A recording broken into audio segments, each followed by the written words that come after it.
Good morning and welcome to the AGN Morning Update. Here are your top headlines today. In Malaysia, Chinese President Xi Jinping begins his historic three-day visit to Malaysia, calling for another 50 golden years of bilateral ties. In international news, Meta CEO Mark Zuckerberg concedes in court that Instagram was acquired because it had a better product, strengthening US antitrust allegations.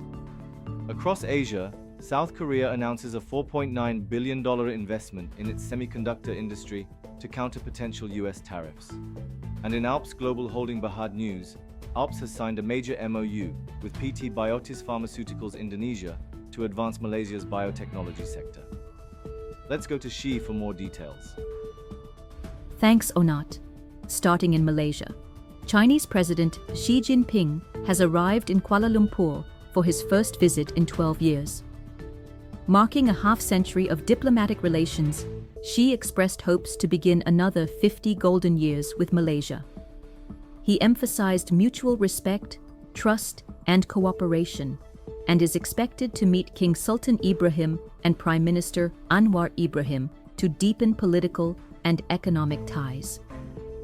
In international developments, Meta's CEO Mark Zuckerberg testified at a US antitrust trial, admitting that Instagram was acquired because its camera was superior to Facebook's.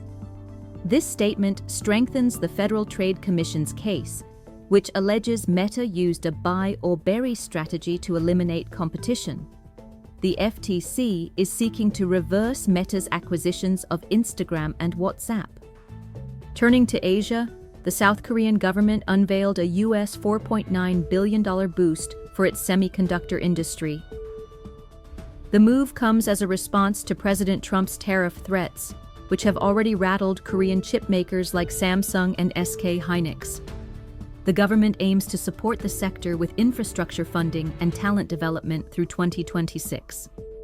And finally, Alps Global Holding Berhad has signed a strategic MOU with PT Biotis Pharmaceuticals Indonesia.